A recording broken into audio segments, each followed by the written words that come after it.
Hey guys, let's talk about something that we all want to get a little bit better at. Substack. That's why we're here. So, I'm going to give a little bit of a demo today on how I've been setting things up and some of the tips and tricks that I have been learning along the way. But I would definitely love to hear your tips and tricks. So, please respond and comment. And if you haven't yet, please follow or subscribe. Let's head into it. So this screen should be familiar to you. It's where all your posts reside. You have your published posts. Maybe you have some drafts that you use as templates or that you just haven't put out there yet. And maybe you have your scheduled posts. Now, what I am going to do is I'm actually going to make a copy of a previous post and I'm going to use that as a template.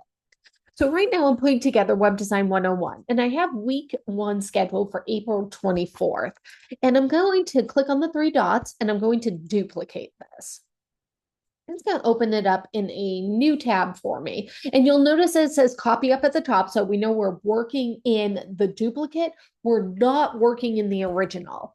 And I'm just going to remove that and change it to week two. Now, I like to put a little introduction to each of my posts. It's really good for SEO to let people know what it is that this post is going to be about. And some of my other tips and tricks involve writing things out somewhere else before I add them into my Substack. Sometimes I do type directly into Substack, but you can type in Word, you can type in Google Docs, and that can be a great way to make sure that everything kind of looks correct and grammatically correct. You got all those spelling errors out, etc., etc. But you might find that you need to copy and paste from a PowerPoint, which is exactly what I need to do today. So we're going to get into that because there are some tips that you can use to effectively copy your PowerPoint presentations in. Now, I have one set up in Google Slides. And today we're going to be talking about the user interface. So I'm going to start to copy and paste this in. And again, I like to base it off of what I was doing before. And sometimes what I will do is I will just drag some text in to the first few paragraphs and get that in. Now you'll notice, what does my post have from last time? It has a table of contents. And I'm going to show you how to set this up today. I like to sometimes do a little bit of a teaser before the table of contents. So I need to think through what it is that I am going to type in as my teaser. But first, let's just add all of our text in and then we'll deal with that.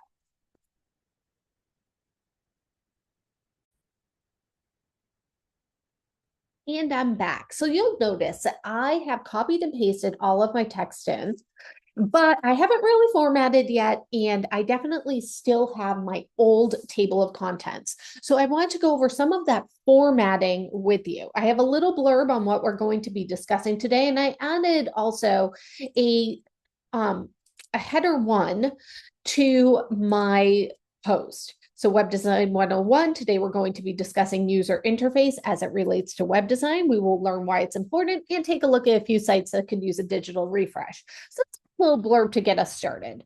Now, I want to move my table of contents in between the Web Design 101 and that UI user interface because I'm actually going to make that one of my links. So let's grab the now let's hop in right through the last bullet point and I'll just Command X that, come up here, and I'm going to just insert it right on in. Now, what I want to do is I only want to have one header one on my entire page. This is just good practice. So my other headers, like UI interface, I want to make sure that their style is heading to. Oops, I accidentally took that off. And we're going to go through and I'm going to figure out which ones. This is a good one. Responsibilities. Change that to a capital. And then let's see what else. What's wrong with this website? Change that one. if I have any hyperlinks, I'm going to copy the URL and add it in. So it's a nice clickable link for my users or my readers. Another one, let's copy this and make it a hyperlink by using that link.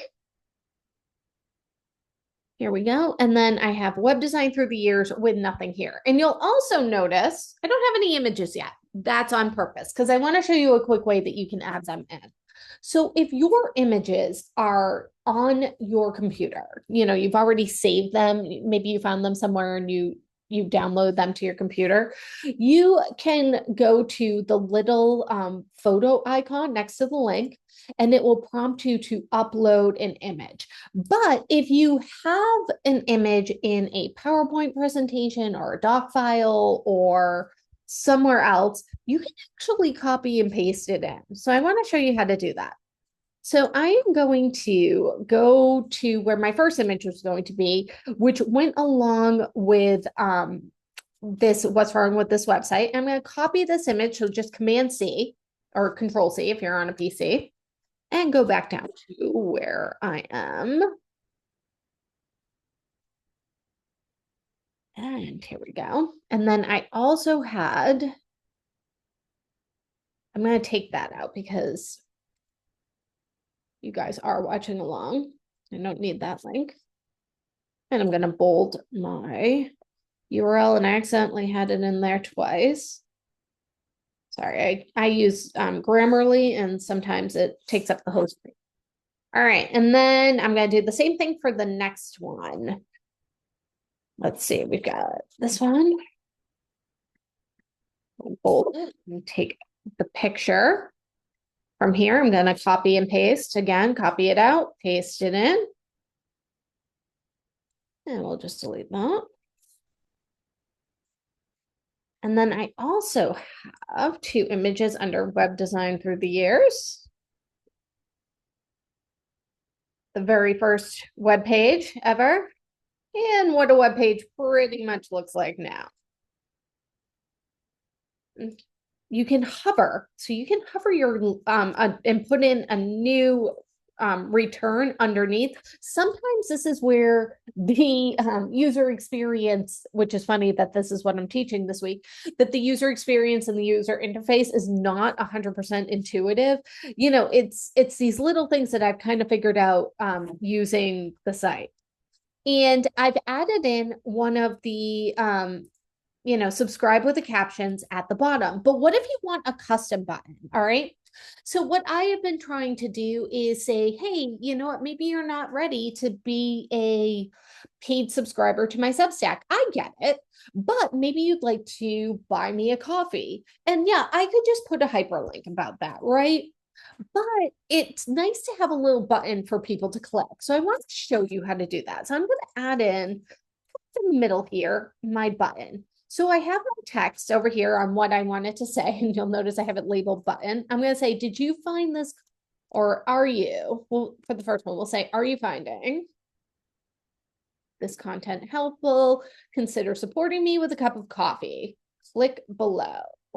And I'm just going to grab this text and copy it in.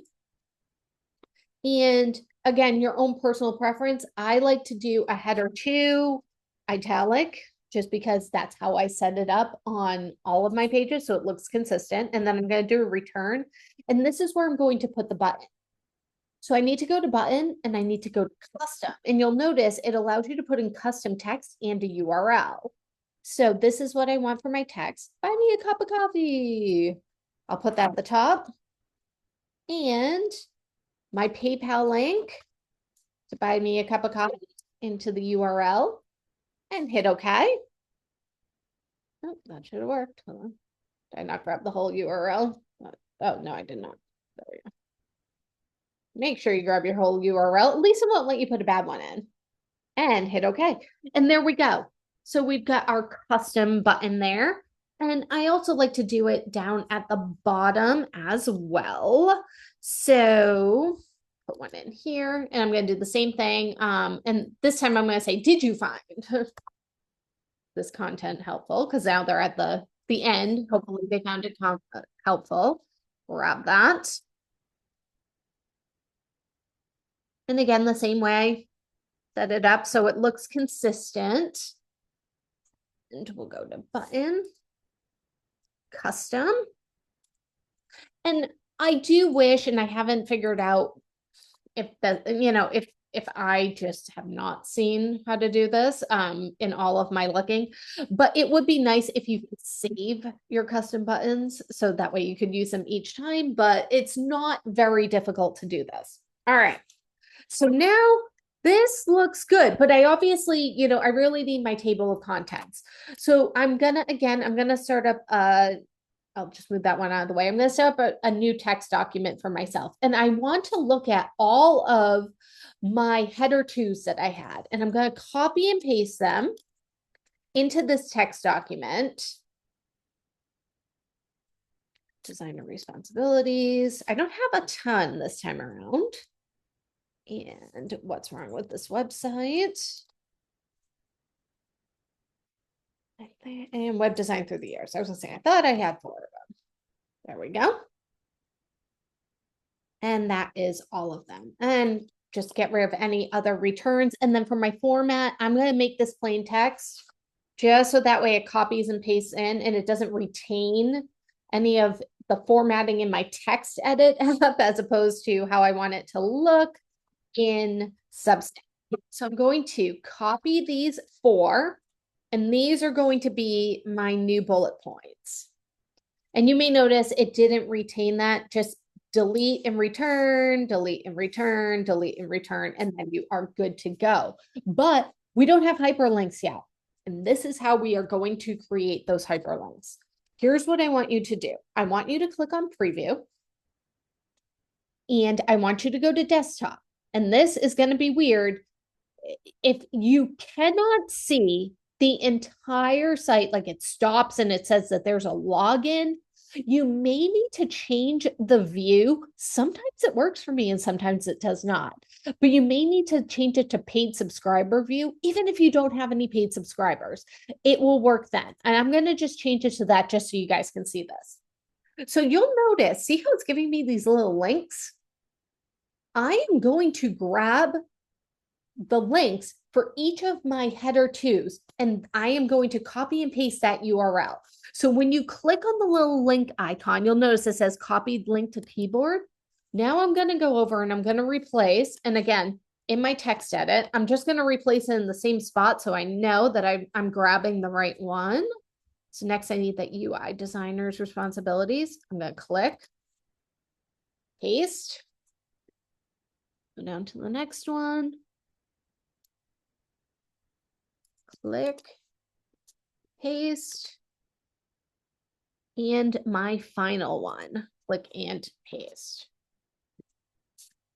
All right, so now I have my 4 links. I can just hit done to get back to where I was, and we're just going to add them in now. Ready? Got copy, go up to our link, add the URL, go to the next one. I'm going to actually delete the colon right there. Copy this one.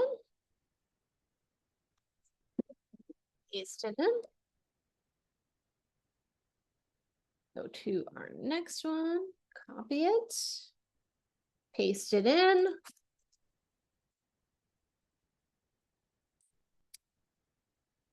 And our final one. And I am going to paste that in. Oops. One more time. There we go. Through the years. Okay.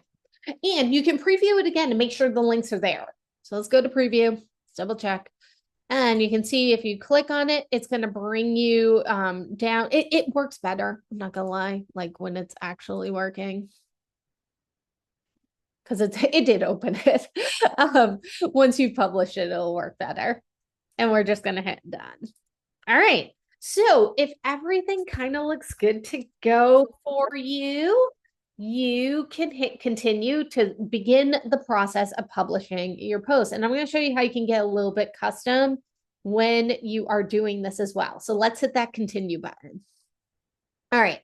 So I have my audience right now set to everyone.